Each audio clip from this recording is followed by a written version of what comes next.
Hello students, today I bring for you new chapter and this chapter is from class 9th NCERT, that is chapter 15, Improvement in Food Resources. In this chapter we are going to see what are types of food that farmers grow in their agricultural field and what type of nutrients are required, what type of fertilizers are required, and different type of menus, and then we are going to different type of farming, poultry farming, fish farming, apiculture. Okay, so let's start this chapter. Food.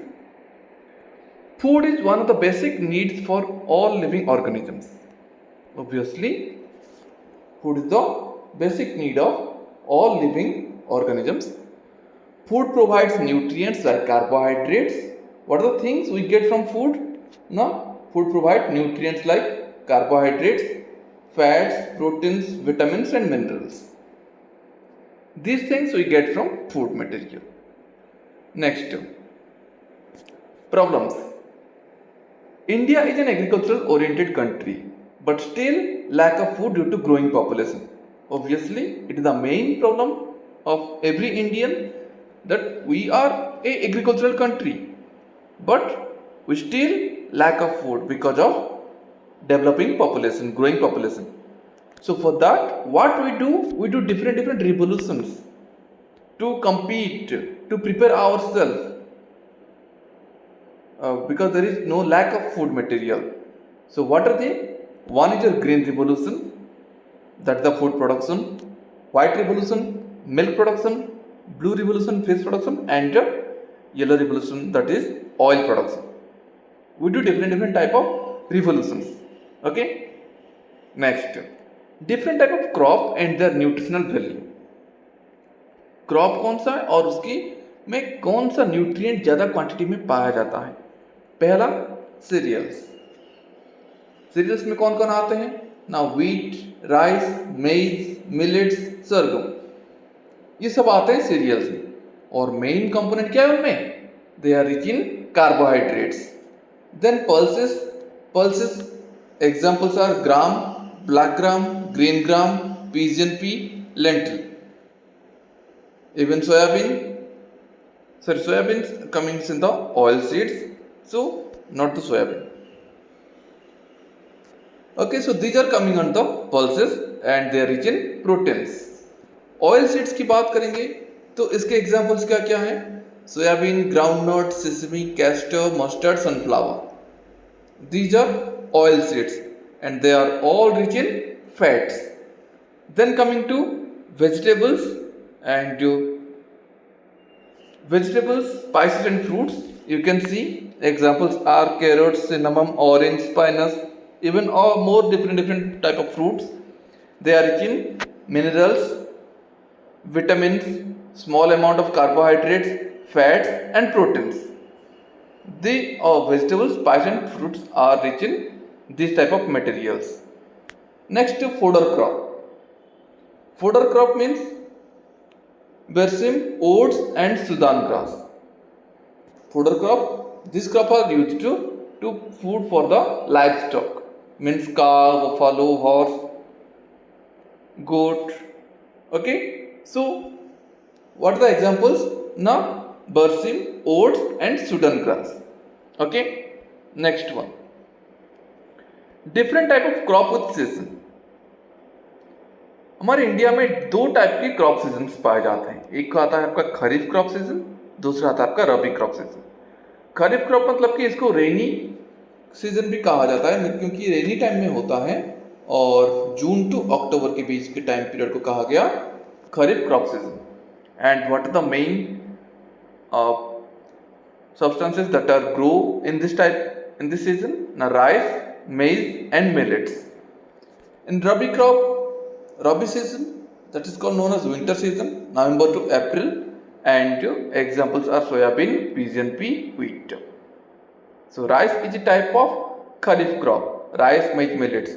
Soybean, pigeon pea, wheat and other type of Rabi crop. Okay, questions will come with different modes. So remember the points. Next one, crop variety improvement. how to improve the crop variety, because the growing population, it demands the high yield, more yield and the improved quality. For example जैसे कि आप market जाते हो, vegetable market के, वहाँ पर आप कोई भी आपको वेजिटेबल खरीदना होता तो आप अच्छे ताज़ा ढूंढते हो, है ना। तो क्रॉप की वैरायटी इंप्रूवमेंट होगा तभी तो आपके पास वो क्वालिटी वाला चीज़ आपके पास, आपके आसपास नज़दीक अवेलेबल होगा। अगर नहीं हुआ तो वही ख़राब चीज़ें आपके पास अवेलेबल होगा, है ना। तो पहला क्रॉप की वैरायटी इंप्रूवमेंट करने का पहला पॉइंट क्या है? First of all high yield, ज़्यादा अमाउंट का प्रोडक्शन होना। सेकेंड, इम्प्रूव्ड क्वालिटी, जो भी फूड मटेरियल्स है उसमें ज़्यादा क्वांटिटी के न्यूट्रिएंट्स होना चाहिए, जैसे कि कार्बोहाइड्रेट्स, प्रोटीन्स, ये ज़्यादा होना चाहिए। Biotic resistance, that is resistance to disease due to living micro organisms. Biotic मतलब कि लिविंग ऑर्गेनिजम्स, मतलब कि जो माइक्रो ऑर्गेनिजम्स होते हैं जो कि आपकी वेजिटेबल्स, फ्रूट्स, इवन सीरियल्स, इनको खराब कर देते हैं, उनसे रेजिस्टेंस पाना है। मतलब इस तरह के फ्रूट, इस तरह की क्वालिटी होनी चाहिए क्रॉप की, ताकि वो लंबे टाइम तक बिना कोई फंगस, बैक्टीरिया, ये सब उसके ऊपर अटैक ना कर सके। उसको बायोटिक रेजिस्टेंस कहा गया, और डिफरेंट डिजीज से वो बच के रह सके। Next is your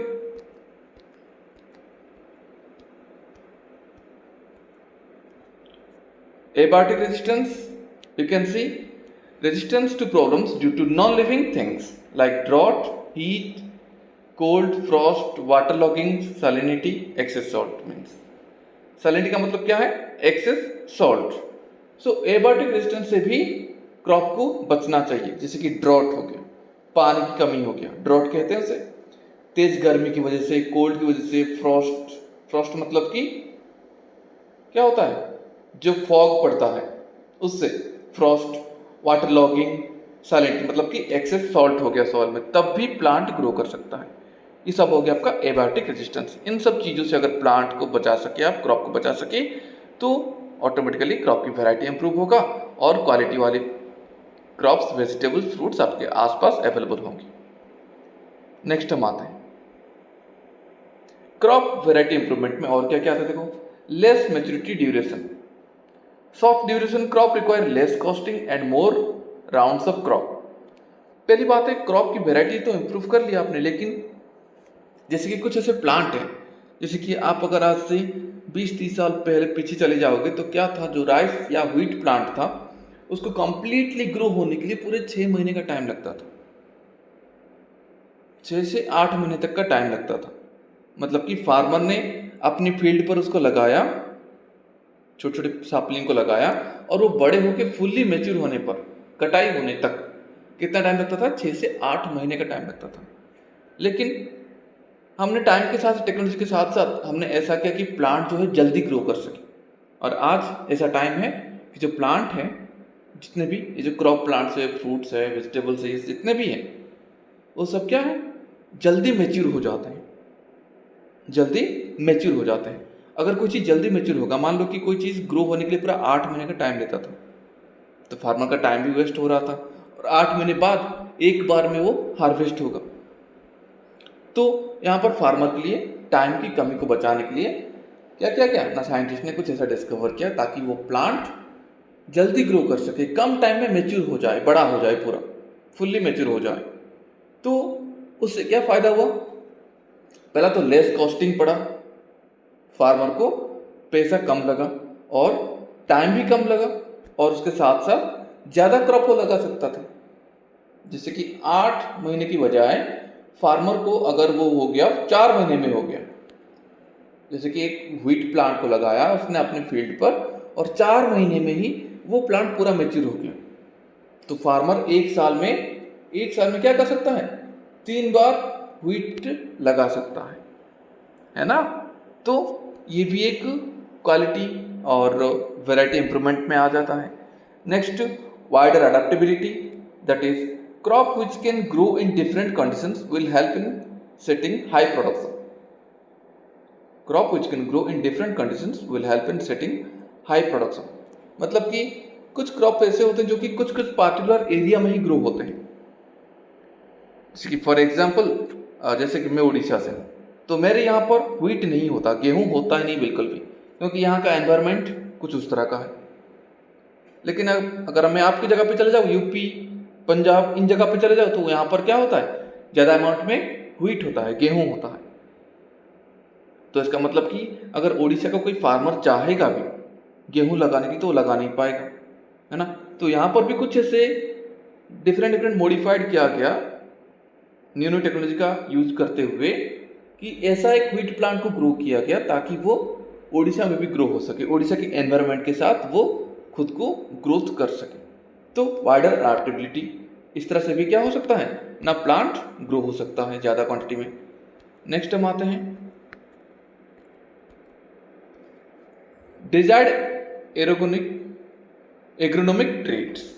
desired agronomic traits क्या दिया, देखो, crop which contain desired agronomic trait that is height branching leave set high production. कुछ प्लांट होते हैं जैसे कि व्हीट प्लांट है या फिर नॉर्मल एक मैंगो प्लांट, ठीक है। मैंगो प्लांट क्या दिया, देखो यहाँ पर डिजायर्ड एग्रोनोमिक ट्रेट्स, मतलब कि कुछ प्लांट्स के पास हाइट भी ज़्यादा अगर हो, ब्रांचेस ज़्यादा हो और लिव्स ज़्यादा हो, तो उससे ज़्यादा प्रोडक्शन हो सकता है। ऑब्वियसली प्लांट का हाइट होगा तो ज़्यादा सनलाइट उसको मिलेगा, सनलाइट होगा तो ब्रांचेस की वजह से और लीफ की वजह से वो ज़्यादा खाना प्रिपेयर करेगा, और खाना प्रिपेयर होगा तो ज़्यादा प्रोडक्शन होगा, ज़्यादा फ्रूट्स उसमें आएगा, है ना। तो ये पॉइंट भी आ जाता है इसमें। Next is your crop production management. अब देखो, हमने तो देख लिया कि क्रॉप की वैरायटी कैसे इंप्रूव कर सकते हैं। अब देखते हैं क्रॉप की प्रोडक्शन की मैनेजमेंट कैसे करें। तो सबसे पहला आता है प्रोडक्शन के टाइम पे मैनेज कैसे करें ना, पहला न्यूट्रिएंट्स, न्यूट्रिएंट मैनेजमेंट। पहला पॉइंट देखो, nutrients are the compounds in food that provide us with energy that facilitate repair and growth and help to carry out different life processes. Nutrients क्या होता है, न्यूट्रिएंट्स वो चीज़ है जो कि फूड को एनर्जी प्रोवाइड कराते हैं ताकि उसको वो रिपेयर हो सके, खुद की ग्रोथ जल्दी जल्दी कर सके और अपने डिफरेंट लाइफ प्रोसेस जल्दी से कर सके। साइज में बड़ा होना, मटेरियल को स्टोर करना, है ना। The nutrients that are required in large quantity are called macronutrient and the nutrient that required in small quantity are called micronutrient. जैसे कि कुछ जो न्यूट्रिएंट्स हैं जिनकी क्वांटिटी लार्जर क्वांटिटी में चाहिए, ज़्यादा क्वांटिटी में चाहिए, उनको हमने क्या नाम दिया, they are called macronutrients, they are called macronutrients कहा गया। और कुछ न्यूट्रिएंट जो कि बहुत ही स्मॉल क्वांटिटीज में चाहिए, उनको हमने नाम दिया माइक्रोन्यूट्रिएंट्स। जैसे कि फॉर एग्जांपल इंसान का ही ले लेते हैं, जैसे कि आप हैं, आप अपनी डाइट में, खाने में 4 रोटी खाते हो, 3 खाते हो, नहीं तो रोटी की क्वांटिटी ज़्यादा होता है। वही तरह सब्जी की क्वांटिटी थोड़ा कम हो गया, और सब्जी में क्या होता है, वैरायटी चीज़ें, मटेरियल्स मिले हुए हैं, कुछ स्पाइसेस है, वेजिटेबल्स है, ऑयल है ना। तो ऑयल की बात करेंगे, ऑयल को कंपेयर करो रोटी के साथ, क्या आप दोनों को इक्वल करके खाते हो? 4 रोटी खाए तो आप उतने ही वजन का ऑयल भी खाते हो क्या? नहीं, क्योंकि ऑयल आपकी बॉडी के लिए, आपकी ग्रोथ के लिए कम क्वांटिटी में चाहिए, जबकि रोटी में क्या होता है, कार्बोहाइड्रेट होता है। रोटी आपकी बॉडी के लिए ज़्यादा क्वांटिटी में चाहिए।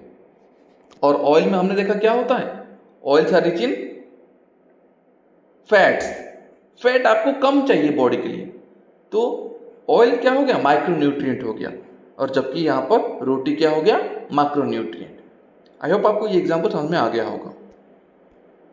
नेक्स्ट हम आते हैं, अब देखो कुछ माइक्रोन्यूट्रिएंट और मैक्रोन्यूट्रिएंट, और यहाँ पर देखते हैं, देखो प्लांट की ग्रोथ के लिए ये सारी चीज़ें, सारे न्यूट्रिएंट्स रिक्वायरमेंट है, carbon, hydrogen, oxygen, nitrogen, phosphorus, potassium, calcium, magnesium, ये सब जो दिया गया है इस साइड में जो दिया गया है, ये जो मैंने सर्किल किया यहाँ पर, ये प्लांट को ज़्यादा क्वांटिटी में चाहिए, लार्जर क्वांटिटी में चाहिए प्लांट को ग्रोथ के लिए। Carbon, hydrogen, oxygen, nitrogen, phosphorus, potassium, calcium, magnesium. और जबकि यहाँ पर जो दिया गया है sulphur, boron, chlorine, copper, iron, manganese, molybdenum, zinc, ये प्लांट्स को कम क्वांटिटी में चाहिए। That's why these are called micronutrient. Okay, इनको मैक्रोन्यूट्रिएंट कहा गया, इनको माइक्रोन्यूट्रिएंट्स कहा गया। नेक्स्ट स्लाइड में आते हैं, अब आते हैं ये सब चीजें मिलेगा किसे? प्लांट्स को ना। Simple, plants get the substances from soil.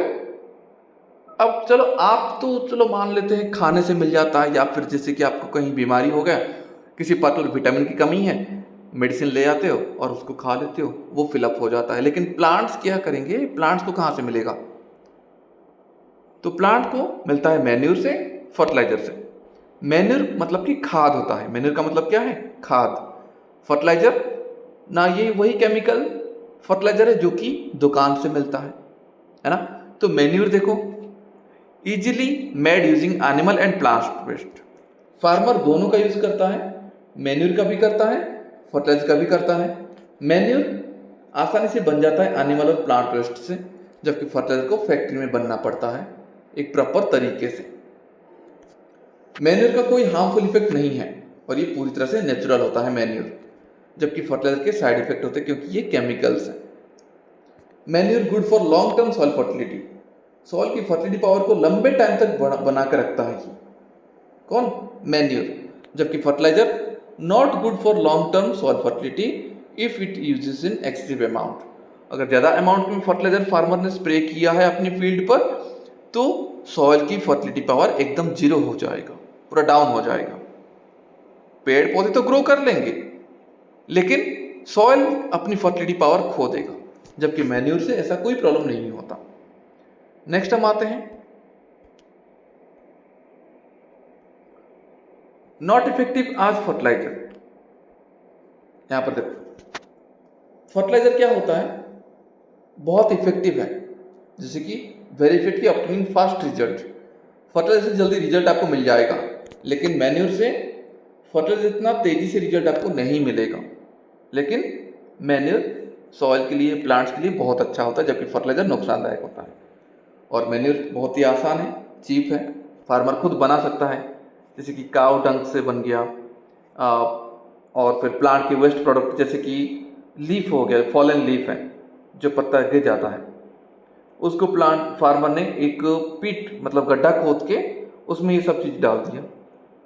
और भी कुछ घर का किचन वेस्ट हो गया, वेजिटेबल पील हो गया, ये सब मिला के उसने बना लिया मैन्यूर। जबकि फर्टिलाइजर बनता है कहाँ पर? पार्टिकुलर केमिकल इंडस्ट्रीज में बनता है, इसलिए क्या है, ये वेरी कॉस्टली है। अब मैन्यूर इतना इफेक्टिव नहीं है, ये लिखा गया यहाँ पर। क्यों नहीं है ऐसा, जबकि इतने आसानी से फ्री में बन जाता है तो, और इतना अच्छा भी काम करता है, तो ये इफेक्टिव क्यों नहीं फर्टिलाइजर इतना? अब इसका भी एक एग्जाम्पल है। कैसा एग्जाम्पल है? फॉर एग्जाम्पल आपको जुकाम हुआ, ठीक है ना, आपको जुकाम हुआ, ये 2-3 दिन तक होता रहा। आप अब घर पे जो मम्मी है उन्होंने क्या किया ना, गर्म पानी वगैरह पिलाया, फिर आपने क्या किया, अदरक को फ्राई करके खाए। खांसी भी हो रही थी तो आपने हनी भी खाया, लेकिन उससे इतनी जल्दी आराम आपको नहीं मिला। फिर क्या हुआ ना, आप डॉक्टर के पास गए या फिर किसी मेडिसिन स्टोर से 2-5 रुपए वाली टैबलेट ले आए, उनको खा लिया और आपका जुकाम शाम तक ठीक हो गया। तो जो टैबलेट है वो क्या है? वो फर्टिलाइजर है। आपकी जुकाम तो ठीक हो गया, लेकिन उसके कुछ साइड इफेक्ट भी हैं जो आपको अभी नहीं आने वाला। वो आपको आएगा कब? जब आप 40+ ईयर के हो जाओगे, तभी कुछ धीरे धीरे कोई ना कोई बीमारियां आती रहेगी आपकी बॉडी में। और अगर आप नॉर्मल नेचुरल तरीके से जो घर पे है, या फिर आप अगर होम्योपैथिक वगैरह या फिर आयुर्वेदिक को ट्राई करते हो कोई भी बीमारी का हल करने के लिए, जो कि एक मैन्यूर की तरह एग्जाम्पल आता है, जल्दी रिजल्ट आपको नहीं देगा, लेकिन एक बार अगर ठीक हो गया, मान लो जैसे 2-4 घंटे की बजाय 2-4 दिन बाद वो ठीक हुआ आपकी जुकाम, लेकिन उसके बाद आसानी से आपको फिर से जुकाम नहीं होगा। ये किसकी क्वालिटी से? ये आपका होम्योपैथिक और आयुर्वेदिक का है, जो कि एक मैन्यूर की तरह काम करता है। और जबकि जो एलोपैथिक है मेडिसिन, जो मेडिसिन स्टोर में मिल जाता है आसानी से, वो क्या है? वो फर्टिलाइजर की तरह है। समझ में आ गया ये चीज? Next, irrigation. इरिगेशन मतलब कि जो फील्ड में क्रॉप में टाइम टू टाइम पानी स्प्रे करना, जिसे फिगर में दिया गया है। इरिगेट कर रहे दो फार्मर यहाँ पर मिलके। देखो, it is a process of application of water in controlled amount at regular interval to the crop. क्या है ये सर? एक प्रोसेस है, process of application of water in controlled amount, limited amount में देना। ये नहीं कि आप पानी दे रहे तो दे ही रहे बस, दिन रात पानी दे रहे हैं, ऐसा नहीं है। पर्टिकुलर टाइम इंटरवल में क्रॉप को देना सर। अब देखो, irrigation method are adopted at various places especially in area of low rainfall to ensure to proper growth of the crop. Irrigation method कहां से अप्लाई किया गया? These are applied at various places especially in the area of low rainfall, जहां पर बारिश बहुत ही कम होता है वहां पर इरिगेशन मेथड को अडॉप्ट किया गया है ताकि पेड़ पौधों का क्रॉप का प्रॉपर तरीके से ग्रो हो सके। अब देखो क्या दिया इरिगेशन मेथड्स। पहला वेल जो होते हैं ये सबसे ज़्यादा इंडिया में ज़्यादा नंबर में इनका इस्तेमाल होता है। और there are two type of well used in irrigation and that are tubewell and dug well. दो टाइप के वेल होता है, एक ट्यूबवेल जो नॉर्मली आप देखे हो, या फिर जो डग वेल होता है जो एक बड़ा सा कुआ, जैसे यहाँ पर डायग्राम में दिया गया देख सकते हो, इसको डग वेल कहा जाता है। Both are used to extract underground water, जमीन से जो पानी है उसको निकालने में दोनों का इस्तेमाल होता है। ये पहला मेथड हो गया वेल्स का। नेक्स्ट हम आते हैं रिवर लिफ्ट सिस्टम, जैसे कि किसी एग्रीकल्चर फील्ड के पास में ही रिवर गया हुआ है, नदी गया हुआ है, तो सिंपल है वो नदी से ही डायरेक्ट पानी ला सकता है अपनी इरिगेशन प्रोसेस के लिए, तो ये रिवर लिफ्ट सिस्टम हो गया। फिर आता है टैंक। अब टैंक का इस्तेमाल कहाँ होता है? जहां पर पानी की बहुत ही कमी होता है, दूर दूर तक पानी नहीं होता, जैसे कि फॉर एग्जाम्पल राजस्थान जैसे एरिया, राजस्थान वहां पर डेजर्ट है, आपको भी पता है, तो आसानी से पानी हर जगह अवेलेबल नहीं होता और बारिश भी कम होता है। तो वहां पर फार्मर्स क्या करेंगे ना, इन टैंक्स के सहारे दूर दूर से पानी लेके आएंगे टैंक में भर के और फिर उसको अपनी छोटी सी फील्ड में अप्लाई करेंगे और एग्रीकल्चर करेंगे, है ना। तो ये प्रोसेस होता है 3 डिफरेंट टाइप ऑफ इरिगेशन। फिर हम आते हैं रेन वाटर हार्वेस्टिंग। अब जैसे कुछ लोग हैं जैसे कि माउंटेन एरिया में, पहाड़ी इलाका में, वहां पर ऑब्वियसली वो पहाड़ के ऊपर रहते हैं तो आसानी से उनको नीचे जो अंडरग्राउंड वाटर अवेलेबल नहीं होता, तो वो क्या करेंगे, वो इस तरह से रेन वाटर हार्वेस्टिंग करेंगे। बारिश हुई और फिर वहां से उस पानी को वो स्टोर करके रखेंगे, कुछ इस तरह से, जैसे फिगर देख सकते हो, आर्टिफिशियली स्टोर करके रखेंगे और उसको टाइम आने पर यूज करते रहेंगे। देखो, instead of just letting the rain water flow away, farmer often store it in the reservoir tank. Even सरकार ने भी बारिश की पानी को स्टोर करने के लिए बहुत जगह जगह पर डैम्स बनाए हैं, सुना है आपने, बड़े बड़े डैम इंडिया में बहुत सारी जगह पर है डैम। तो और ये छोटा टाइप का एक फार्मर का एक टेम्पररी रिजर्वायर टैंक है। तो रेन वाटर को फ्लो होने से बचाने के लिए, रोकने के लिए फार्मर इसको स्टोर करते हैं ताकि आगे चल के वो इसी इरिगेशन में हेल्प हो सके। पहला, watershed management. Small dam are built on the river and streams in order to increase the ground level of the area. क्या हुआ, देखो छोटे छोटे डैम्स बना जाते हैं नदी के किनारे ताकि बढ़ा सके क्या एरिया, ग्राउंड लेवल एरिया को बढ़ा सके। These check dams prevent water from flowing away and causes soil erosion। और ये क्या करते हैं, यही डैम रोकते हैं, किस चीज को रोकते हैं कि पानी की बह जाने से पानी को भी रोकते हैं और उसके साथ एक और फायदा होता है, किस चीज का, सॉइल इरोशन नहीं होता, सॉइल इरोशन नहीं होता यहाँ पर। क्लियर है, इससे भी बचाव मिल जाता है। नेक्स्ट,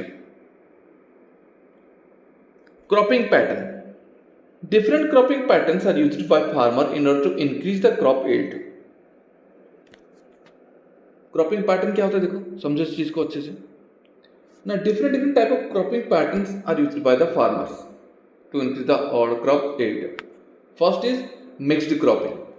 अब इसमें क्या होता है मिक्स्ड क्रॉपिंग, अब जैसे कि फॉर एग्जांपल फार्मर के पास एक बड़ा सा एग्रीकल्चरल फील्ड है, और उसमें वो सिर्फ और सिर्फ गेहूं लगाया है, पूरे फील्ड में गेहूं लगाया है, तो क्या होगा, पर्टिकुलर टाइम आने पर वहां से गेहूं निकल के आ जाएगा, है ना। लेकिन अगर फार्मर क्या करेगा, आधे हिस्से में गेहूं लगाएगा, बाकी आधे पार्ट में कोई भी पल्सेस प्लांट लगाएगा, दाल टाइप के प्लांट्स लगाएगा, तो एक टाइम पे दोनों का प्रोडक्शन हो जाएगा फार्मर के पास। उसको हमने कहा मिक्स्ड क्रॉपिंग, ताकि different different cropping patterns are used by farmer increase the crop yield. अब फार्मर के पास क्या हुआ, जिसने दोनों चीज को लगाया था अपने फील्ड में, एक टाइम आने पर दोनों से उसको हार्वेस्ट होगा और ऑटोमेटिकली क्रॉप की प्रोडक्शन भी बढ़ जाएगा। पहला mixed cropping, it is a cropping pattern in which two or more crop are grown together in the same field. Mixed cropping क्या होता है, दो से ज्यादा क्रॉप का भी फार्मर लगा लेता है अपने फील्ड में और वो साथ साथ ग्रो होते हैं इन द सेम फील्ड। और ये जो cropping, mixed cropping, inter cropping, इनसे दूसरे प्लांट को भी फायदा मिलता है। जैसे कि फॉर एग्जाम्पल फार्मर ने गेहूं लगाया है, अब गेहूं प्लांट के ऊपर पार्टिकुलर एक टाइप का कीड़ा आके लगता है, उसमें गेहूं के पेड़ों में, प्लांट्स में क्या होता है, एक छोटा सा कीड़ा आके लगता है, वो सिर्फ गेहूं के प्लांट में ही लगेगा। अब अगर गेहूं के प्लांट के साथ साथ अगर फार्मर ने क्या किया, कोई पल्सेस प्लांट लगा दिया, कोई और पेड़ लगा दिया है और साथ ही साथ कोई क्रॉप लगा दिया है, तो वो कीड़ा आने के चांसेस एकदम जीरो हो जाता है। ठीक है, तो इससे भी फायदा मिलता है। जैसे कि यहां पर देखो एग्जांपल दिया गया है व्हीट एंड ग्राम, इसका मैंने एग्जांपल दिया आपको, wheat and gram, wheat and mustard, groundnut and sunflower, these are some examples of mixed cropping. Next is your intercropping. Intercropping means it is a cropping method in which two or more crop are grown together in a field but in a specific pattern. Intercropping मतलब क्या होता है, book में देखोगे आप NCERT में तो diagram के साथ आपको मिल जाएगा किस तरह से इनको लगाया गया है। सो ये इस तरह का क्रॉपिंग मेथड है जिसमें कि दो से ज्यादा क्रॉप तो लगाए जाएंगे, लेकिन वो एक प्रॉपर पैटर्न के थ्रू लगाए जाएंगे, प्रॉपर पैटर्न के थ्रू लगाए जाएंगे। For example soybean and maize, finger millets and cowpea, these are examples of intercropping.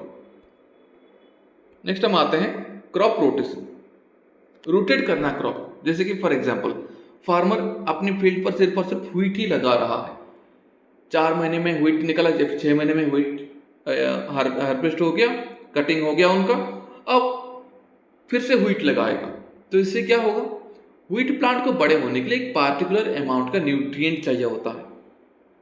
अब जब सॉइल में पहले फार्मर ने लगाया व्हीट को और जो व्हीट प्लांट थे उसने सॉइल से वो न्यूट्रिएंट्स को ले लिया, ठीक है ना। अब दोबारा फार्मर लगाएगा फिर से व्हीट प्लांट को, अब उन प्लांट्स के लिए न्यूट्रिएंट कम हो जाएगा और कम होगा तो ग्रोथ में भी प्रॉब्लम्स आएगा, सिंपल सी बात है। तो फार्मर क्या करता है, क्रॉप को रोटेट करके लगाता है। जैसे कि अभी अगर फार्मर अपनी फील्ड पर व्हीट लगाया है तो कटिंग होने के बाद उस फील्ड में क्या करेगा, कोई और क्रॉप लगा देगा व्हीट के अलावा, जिससे क्या होगा, जिससे कि फिर से वो न्यूट्रिएंट रिस्टोर हो जाएगा। देखो, if farmer grow the same crop on the land for a long term, the same nutrient keep on depleting from the soil which leads to decrease in the soil fertility. ये चीज मैंने आपको अभी समझाया, जो क्या करेगा, सॉइल की फर्टिलिटी पावर को कम कर देगा। Planting different crop on rotation can leads to better yield, और अगर डिफरेंट टाइप के क्रॉप लगाए जाएंगे, क्रॉप रोटेशन होता रहेगा तो बेटर यील्ड भी होता रहेगा।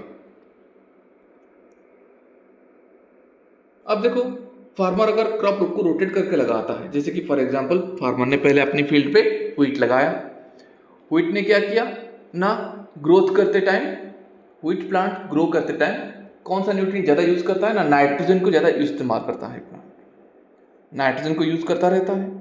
तो मान लो कि व्हीट प्लांट जब तक फुल्ली ग्रोन हो गया, हार्वेस्ट भी हो गया, तब क्या होगा ना, सॉइल जो था फील्ड में उसमें नाइट्रोजन की कमी हो जाएगी। अब फार्मर ने क्या किया, फार्मर को पता है क्रॉप रोटेशन क्या होता है, तो फार्मर ने क्या किया ना, कटिंग होने के बाद उस फील्ड में क्या किया फार्मर ने ना, पल्सेस प्लांट लगा दिया, जितने भी चना टाइप के प्लांट्स हैं उनको लगा दिया, पूरे फील्ड में लगा दिया। अब ये चने टाइप के प्लांट्स क्या करते हैं, ये जब बड़े होते तो इनको ये उल्टा काम करते हैं, मतलब कि नाइट्रोजन को जमीन में फिक्स करते हैं। पढ़ोगे इसके बारे में आप आगे कि इन पल्सेस प्लांट के रूट के पास एक बैक्टीरिया आके रहता है जिसका नाम होता है राइजोबियम। ये क्या करता है, एटमॉस्फेरिक नाइट्रोजन को, जो एटमॉस्फेयर में एयर में जो नाइट्रोजन है उसको, ये उस एयर वाला नाइट्रोजन को ये क्या करता है ना, स्मॉल पार्टिकल में कन्वर्ट कर लेता है, दाने में बदल देता है और उसको रूट के में मतलब सॉइल में स्टोर कर लेता है फिर से। तो जो नाइट्रोजन व्हीट प्लांट ने यूज कर लिया था, जो सॉइल से चला गया था पल्सेस प्लांट लगाने पर, वो फिर से आ गया सॉइल में। तो ये फायदा मिलता है क्रॉप रोटेशन से फार्मर को। तो इससे एक और फायदा होगा कि फार्मर को बार बार सॉइल में फर्टिलाइजर की स्प्रे नहीं करना पड़ेगा, दोबारा से मैन्यूर नहीं डालना पड़ेगा। अब जब पल्सेस प्लांट बड़े हो जाएंगे और उनसे भी हार्वेस्ट हो जाएगा, पल्स निकाला जाएगा, उसके बाद फिर से फार्मर व्हीट लगाएगा तो वो भी प्लांट और अच्छे से ग्रो करेंगे, कोई सॉइल की फर्टिलिटी में कोई प्रॉब्लम नहीं आएगा, है ना, इक्वल रहेगा फर्टिलिटी पावर एक लंबे टाइम तक। ये फायदा मिलता है प्लांट को क्रॉप रोटेशन से। अब देखो क्रॉप प्रोटेक्शन मैनेजमेंट। अब फार्मर ने क्रॉप तो लगा दिया फील्ड में, अब उसको प्रोटेक्ट करना है क्योंकि ओपन है ना, खुले एरिया में रहते हैं तो प्रोटेक्शन की जरूरत है ही। तो पहली बात है, क्रॉप को किस चीज से फैक्टर्स अफेक्ट करते हैं ना। पहला देखो, first of all factor that affect the production of crop are weeds, pest and diseases. Farmer को ये चीजें, क्रॉप को ये चीजें अफेक्ट करते हैं। क्या क्या ना, वीड्स मतलब कि ये वो अनवांटेड प्लांट्स जो कि क्रॉप के साथ साथ ग्रो कर लेते हैं, जैसे कि फॉर एग्जांपल ग्रास हो गया। अब जैसे कि आपके घर में भी कुछ पेड़ पौधे लगे होंगे, घर पे, घर के बाहर या फिर छत के ऊपर होगा, डिफरेंट फ्लावरिंग प्लांट्स आपने लगाया होगा। तो कुछ दिन बाद क्या होता है, आप भी देखते हो, पानी डालते हो, पेड़ भी ग्रो करता रहता है, लेकिन साथ ही साथ क्या होता है, उसके साइड में कुछ ऐसे डिफरेंट टाइप के अनवांटेड प्लांट भी ग्रो कर लेते हैं जो कि सॉइल का न्यूट्रिएंट भी खींच लेते हैं, वाटर भी ले लेते हैं, और जब का मेन प्लांट है, जो प्लांट आप चाहते हो ग्रो होने के लिए, उसके लिए चीजें कमी हो जाती है। तो फार्मर को ये वीड्स को हटाना है, प्लांट्स को बचाना है। पेस्ट मतलब कि वो वही चीज है जो कि आपका बीमारियां फैलाते हैं। जैसे कि पेस्ट में आपका आ जाएगा कौन, जैसे कि लोकुस्ट आ जाएगा। लोकुस्ट होता है वो जो झुंड में ट्रैवल करते हैं, पूरे फील्ड को खा लेते हैं एक साथ में, है ना। तो ये पेस्ट और बीमारियों से बचाना होता है।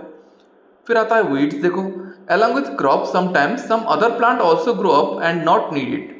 ऑब्वियसली ये भी चीज मैंने आपको कहा, क्रॉप के साथ साथ क्या होता है, कुछ दूसरे प्लांट भी ग्रो हो जाते हैं जो कि जिनकी जरूरत होता ही नहीं है, उनको वीड्स कहा गया।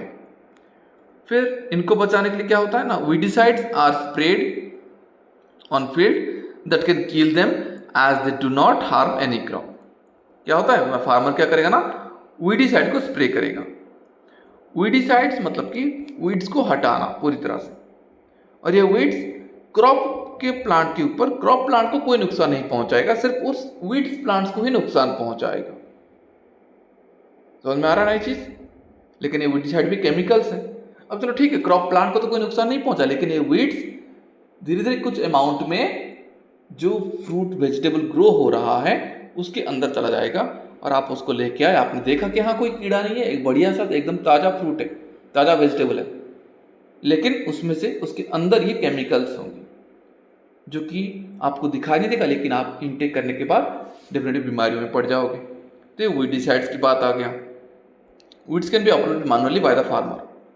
और जैसे आपकी जो पेड़ पौधे लगाए आप घर में अपनी छोटी सी गार्डन में, तो उसमें वीड्स को आप अपने हाथों से अपरूट कर लेते हो, हटा लेते हो, तो ये बेटर ऑप्शन है वीड्स को हटाना time to time, regularly. Next हम आते हैं पेस्ट क्या होता है, देखो ये भी मैंने एग्जांपल दिया आपको। Several insect and paste can affect the crop in different way. They can cut the part of the crop like fruits, vegetables and stem. ये क्या करेंगे, खाएंगे तो खाएंगे, उसके साथ साथ प्लांट के पार्ट को कट कर देंगे, फ्रूट्स, लीव्स एंड स्टेम को। तो इनसे बचाने के लिए pesticides and insecticides are sprayed on the field to kill the germs.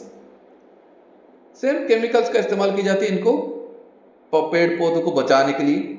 Different pesticides का इस्तेमाल होता है, इंसेक्टिसाइड्स का इस्तेमाल होता है, पर ये भी केमिकल्स है, ठीक है ना। ये भी आपको नुकसान पहुंचाएंगे, पेड़ को नहीं पहुंचाने वाले कुछ भी। सॉइल को इरोड करेंगे, ये सॉइल इरोशन होता रहेगा, सॉइल की फर्टिलिटी पावर डिग्रेड हो जाएगा। उसके साथ साथ ये उस फ्रूट वेजिटेबल्स में आ जाएंगे। अभी था पेस्ट की बात, अब बीमारियों की बात करते हैं। देखो, micro organism such as fungus, bacteria, viruses often attack the crop and affect them. क्या करते हैं ये ना, फंगस, बैक्टीरिया, वायरसेस अटैक करते हैं क्रॉप्स को और उनको अफेक्ट भी करते हैं। दिस पैथोजेंस, पैथोजन मतलब कि इसका मैंने बताया था आपको पैथोजन क्या होता है ना। Pathogens are the micro organisms that spread the disease, बीमारियां फैलाते हैं जो, उनको पैथोजन कहा गया। Can be transmitted to the crop via soil, water and air. और ये पैथोजेंस आसानी से क्रॉप के पास आ जाते हैं, सॉइल के थ्रू, पानी के थ्रू या फिर हवा के थ्रू भी आ जाते हैं। अब डिजीज मैनेजमेंट मेथड्स, किस तरीके से इनको भी हटाया जा सकता ना। देखो select the crop that suitable the temperature and climatic condition of the place. Crop को सिलेक्ट करना है जो कि उसकी टेम्परेचर को और क्लाइमेटिक कंडीशन जिस हिसाब से है उस तरह के क्रॉप को सिलेक्ट करना है। Planting the seed on right time, proper time पे ही सीड को प्लांट करना है। And using herbicides against some chemicals, herbicide का इस्तेमाल करना है, ठीक है। इस तरह से पेड़ पौधों को हम बीमारियों से बचा सकते हैं। नेक्स्ट, स्टोर करना। अब देखो, पेड़ पौधों का आपने बचा भी लिया सारी चीजों से, अब वो बड़े भी हो गए, हार्वेस्ट भी हो गया उनका, कटिंग कटाई हो गया, उनके बाद उनको स्टोर करना होता है। तो स्टोरेज क्या होता है? देखो, स्टोरेज में भी कुछ प्रॉब्लम्स आ जाता है, जैसे कि किस तरह के प्रॉब्लम्स ना। पहला, biotic factor like insect, fungus, bacteria, rodents and mites. Example पूछ लेगा बायोटिक फैक्टर का, तो क्या है? Insect, fungus, bacteria, rodents, mites. और जैसे कि इस तरह के जो बॉक्सेस देख रहे हो आप पीछे की तरफ जो डायग्राम है, इस तरह से चीजों ग्रेन को स्टोर किया जाता है। लेकिन इसमें भी कुछ ऐसे बायोटिक फैक्टर्स आ जाते हैं, जैसे कि छोटे छोटे कीड़े लग जाएंगे, फंगस लग जाता है, बैक्टीरिया आ जाता है, रोडेंट्स में कौन कौन आएगा? चूहे आ जाएंगे, है ना। सबसे बड़ी दिक्कत चूहे, और दूसरी तरह के कीड़े भी, माइट्स कहा गया। और एबायोटिक फैक्टर में कौन आ गया? न ज्यादा टेम्परेचर एंड मॉइस्चर। ये एबायोटिक फैक्टर जो कि अफेक्ट करते हैं किस चीजों को? Storage loss of the crop. अच्छे से आपने इतने अच्छे से ग्रो किया हो सारे प्लांट्स को, कटिंग भी अच्छे से कर लिया, लेकिन उसके बाद स्टोरेज के ऊपर आपने ध्यान नहीं दिया तो क्रॉप की क्वालिटी डिग्रेड हो जाएगा। तो इसके ऊपर भी ध्यान देना है। अब प्रिवेंशन देखते हैं, किस तरह से प्रिवेंट करें इनको। पहला, maintaining the storage house properly. Storage house को प्रॉपर तरीके से मेंटेन करना होता है, जैसे कहीं से डायरेक्टली सनलाइट या फिर कहीं ओपन एरिया नहीं होगा उसमें, जिससे कि ये जो चूहे वगैरह आ जाएंगे। कहीं से पानी की लीकेज ना हो, अगर बारिश हुई पानी की लीकेज हो तो भी ये जो ग्रेन से खराब हो जाएंगे। तो जो हाउस जहां पर आप रखते हो, फार्मर जहां पर रखता है, वो उसको अच्छी तरह से मेंटेन करना चाहिए। Second, cleaning the grains properly before storage. Grain को क्लीन करना, जैसे ग्रेन को आपने कटिंग के बाद ऐसे ही रख लिया, उसमें देख रहे हो आपकी यहाँ कीड़े लगने वाले हैं और आपने उनको ऐसे ही पैक करके रख दिया, तो वो कीड़े और बढ़ जाएंगे। तो उनको पहले साफ करना होता है। ड्राइंग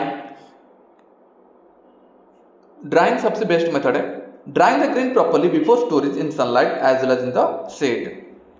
ड्राई करने पर जो ग्रेन होता है उसके अंदर के जो वाटर है वो कंप्लीटली इवेपोरेट हो जाएगा, क्योंकि वाटर के अमाउंट जितना रहेगा प्लांट मतलब कि जो ग्रेन है जल्दी खराब होने के चांसेस ज़्यादा है, तो उनको सुखाना पड़ता है। देखते हो कटाई के बाद फार्मर जो है गांव वगैरह में गए होंगे तो आपने देखा भी होगा, रोड के ऊपर ही गेहूं को सुखा देते हैं, रोड पे धूप में ओपनली सुखा देते हैं, है ना, देखा भी होगा आपने। ड्राई करने के बाद उनको अच्छे से स्टोर किया जाता है। फिर हम आते हैं एनिमल हस्बेंड्री के बारे में। अभी जितना भी टॉपिक हमने पढ़ाया ये सब क्या था, नतीजा वाला प्लांट्स को लेके। अब फार्मर क्या करते हैं ना, पॉपुलेशन के साथ साथ डिमांड एनिमल्स की भी होती है, जैसे कि मिल्क का हो गया। मिल्क किसको नहीं चाहिए, डिमांड है। अब मिल्क तो प्लांट्स तो नहीं निकलने वाला ना, तो मिल्क के लिए हमें डिपेंड होना पड़ता है एनिमल्स के ऊपर। मीट हो गया, एग हो गया, हनी हो गया, ये सब चीज़ें के लिए हमें डिपेंड होना पड़ता है एनिमल्स के ऊपर, क्योंकि ये सब चीज़ें प्लांट से नहीं निकलता। तो एनिमल हस्बेंड्री भी एक इम्पोर्टेंट प्रोसेस है, समझो इस बात को अच्छे से। Animal husbandry is the scientific management of animal livestock. It includes caring, breeding and management of livestock. अब देखो एनिमल हस्बेंड्री क्यों कहा गया और लाइवस्टॉक क्या होता है। एनिमल हस्बेंड्री का मतलब कि जैसे कि कोई भी पर्सन एक बड़ी क्वांटिटी में एनिमल्स को रख के उनको मैनेज करता है, उनको केयर करता है और ब्रीडिंग करता है और उनको मैनेजमेंट करता है, अच्छी तरह से ख्याल रखता है और उनके प्रोडक्ट को लार्ज क्वांटिटी में मार्केट में बेचता है, तो उसको हमने नाम दिया एनिमल हस्बेंड्री। ठीक है ना। और लाइवस्टॉक मतलब कि यही एनिमल्स जैसे कि काउ, बफलो, गोट, सीप, हैन, फिशेस एंड बीज, मधुमक्खी, इन सबको लाइवस्टॉक कहा गया। एनिमल हस्बेंड्री वाला टर्म क्या होता है ना, अगर लार्ज क्वांटिटी में इनको स्टोर किया जाता है, इनकी ब्रीडिंग की जाती है, रखा जाता है, तो उसको हमने नाम दिया animal husbandry.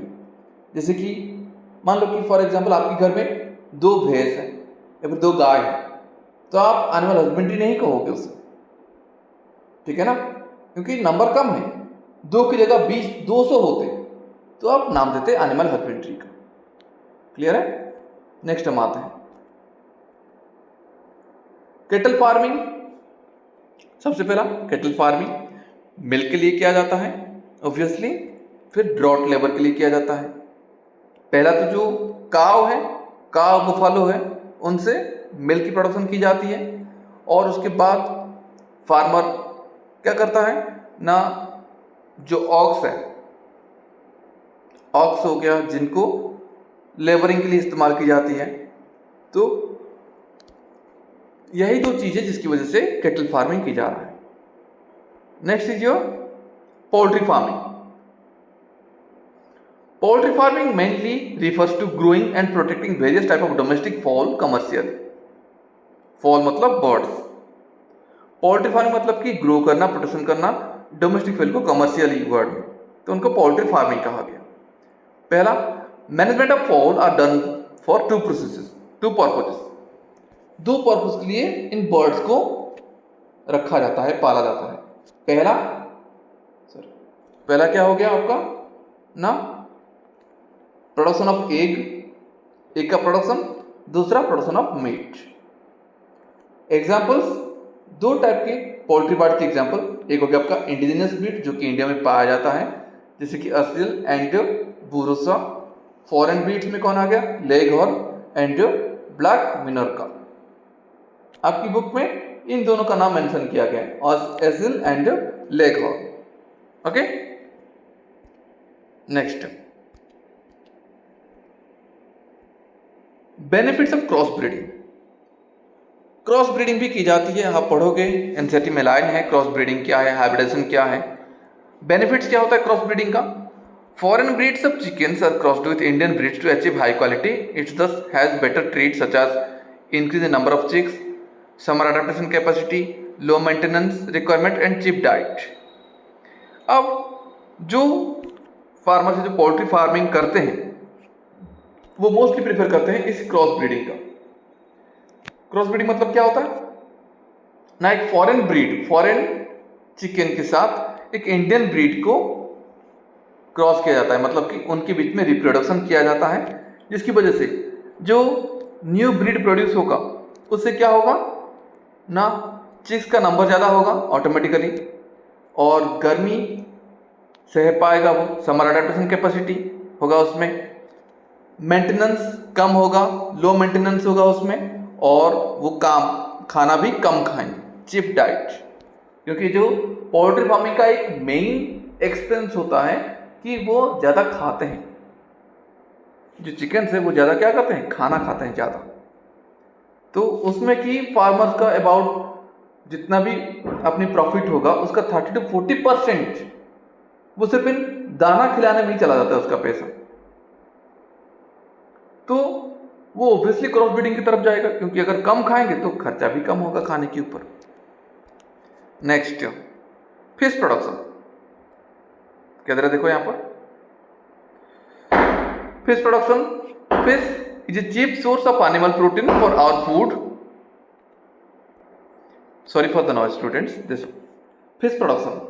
Fish is a cheap source of animal protein for our food.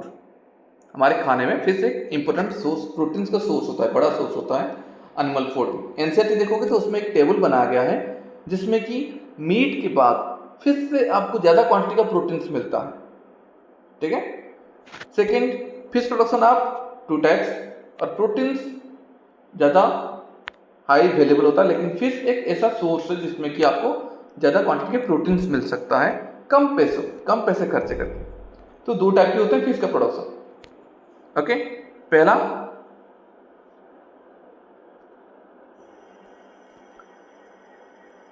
Natural resources that is capture farming, दूसरा fish farming that is culture farming. 2 type के प्रोसेस है फिश प्रोडक्शन का।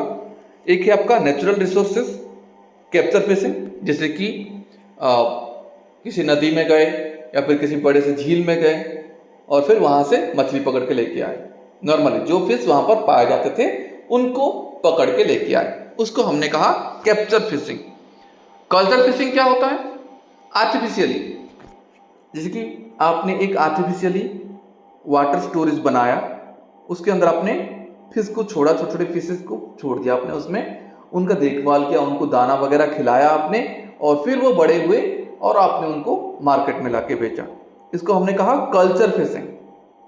समझना, यहां पर क्वेश्चन पूछ लेगा कैप्चर क्या है, कल्चर क्या है। कैप्चर मतलब पकड़ना, मतलब कि आपने कोई इन्वेस्टमेंट नहीं किया है, आप सीधा पर्टिकुलर जगह पर गए, वहां से फिश को पकड़ के लेके आए, इसको कैप्चर फिशिंग कहा गया। ना आपने उनको दाना खिलाया, ना ही आपने फिश के बच्चों को छोड़ा था आपने उस जगह पर, ऐसा कुछ भी नहीं है। सीधे फार्मर गया और वहां से पकड़ के लेके आया, उसको हमने कहा कैप्चर फिशिंग।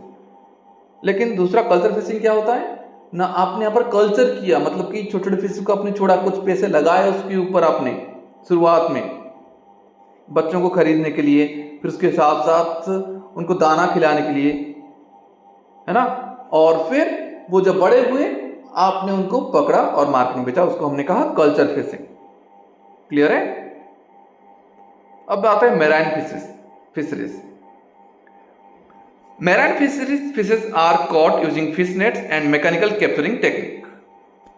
मैराइन फिशेस मतलब कि जो समुद्र में मछलियां पाए जाते हैं, या तो उनको जाल लगा के पकड़ते हैं या फिर एक मैकेनिकल कैप्चरिंग टेक्निक होता है। मैकेनिकल कैप्चरिंग टेक्निक मतलब क्या है, ये देखो कि आजकल ऐसा एक डिवाइस बन गया है कि अगर वो एक अल्ट्रासोनिक वेव प्रोड्यूस करता है जिसकी आवाज से फिश जो है वो उसकी तरफ अट्रैक्ट होते हैं, खींचे चले आते हैं उस साउंड से, अब उसके थ्रू भी फिश को पकड़ा जा सकता है।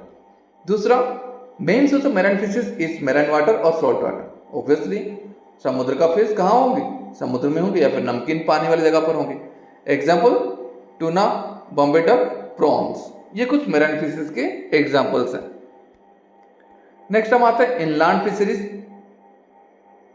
Fishes found in lake, pond, lagoons and rivers are captured, for example silver carp, common carp. जो fish lake, pond, lagoons, rivers मतलब कि एक्सेप्ट मैराइन, समुद्र के अलावा जहां पर भी पाए जाते हैं उनको हमने नाम दिया इनलैंड फिशरीज। उनके एग्जाम्पल्स क्या है ना, silver carp, common carp. Okay, composite fish culture मतलब कि सेम जिस तरह से हमने पढ़ा था मिक्स्ड क्रॉपिंग, इंटरक्रॉपिंग पढ़ा था आपने, सेम उसी तरह कंपोजिट फिश कल्चर, मतलब कि एक ही पॉन्ड में 5-6 वेराइटी के फिश को लगाना, उसको हमने कहा कंपोजिट फिश कल्चर। एग्जाम्पल काटला, रोहू, मृगल, कमनकार। और यहाँ पर इस बात का भी ध्यान रखना है कि एक जो वेराइटी आप छोड़ रहे हो वो एक साथ ग्रो करे, ये नहीं कि वहां पर कोई प्रीडेटर हो जो कि बाकियों को खा लेगा, फिर क्या बचेगा, आप फार्मर का नुकसान ही होगा ना। जैसे कि एग्जाम्पल आपके घर में मोस्टली आपके घरों में एक्वेरियम होता है, आप वैरायटी फिश को ला के रखते हो, ऐसा तो नहीं कि एक ही तरह के फिश को ला के रखते हो। अगर एक्वेरियम थोड़ा बड़े साइज का है तो आपने वैरायटी कर लिया। अब वैरायटी करते टाइम ये भी ध्यान रखते हो कि इनमें से कोई प्रीडेटर ना हो, कोई शिकारी मछली ना हो, जैसे कि शार्क हो गया, जैसे छोटे छोटे शार्क होते हैं उनको एक्वेरियम में रखा जाता है। आप मान लो कि दूसरी टाइप की फिशेस है, आपने गोल्डन फिश रखा है और दूसरी तरह के फिशेस को रखा है, लेकिन आप मार्केट में देखा, आपने शार्क देखा, छोटा सा शार्क कोई बेच रहा था, आप उसको लेके आ गए अपने एक्वेरियम में रखने के लिए, और आप सुबह जब देखा तो अकेला शार्क ही है उस एक्वेरियम में, बाकी सारे फिशेस खत्म हो गए, तो नुकसान आपका ही हुआ ना। तो यहाँ पर इंटरक्रॉपिंग कंपोजिट फिश कल्चर करते टाइम इस बात का ध्यान रखना होता है। अब last topic bee keeping. Practice of keeping caring management of honey bee on a large scale for obtaining honey and wax. किस चीज के लिए किया जाता है ना, प्रैक्टिस की जाती है keeping caring management of honey bee on a large scale obtaining honey and wax. और उसके साथ और क्या मिलता है, कुछ लोग आपका पोलन ग्रेन को भी कलेक्ट करने के लिए हनी बीज का प्रैक्टिसिंग करते हैं। Some common Indian variety of bees includes Apis cerana, indica, Indian bee, dorsata, rock bee and Apis floret, that is little bee। इनके नाम भी आपकी एनसीईआरटी में मेंशन है, Apis cerana, indica, dorsata and floret। Okay, ये कुछ Indian variety है, India में पाए जाने वाले मधुमक्खी। नेक्स्ट हम आते हैं bee keeping. One Italian variety mellifera is also used in India for commercial large scale production because of its following advantages। ये क्वेश्चन आएगा, इंडिया में इंडियन वैरायटी तो है लेकिन उसके साथ साथ एक इटालियन वैरायटी का भी यूज होता है, मेलिफेरा नाम है उसका। क्यों होता है, उसके पास कुछ प्रॉपर एडवांटेजेस है। क्या है ना, वो ज्यादा हनी को कलेक्ट करके ला सकता है, बहुत सारे फ्लावर के पास जाके ज़्यादा अमाउंट के हनी को एक बार में वो ला सकता है, ये उसका एक एडवांटेज है। दूसरा, द रिप्रोड्यूस फास्ट, जल्दी रिप्रोड्यूस होते हैं ताकि इनका नंबर भी बढ़ सकता है। तीसरा, द स्टिंगलेस, डंक बहुत ही कम मारते हैं। फोर्थ,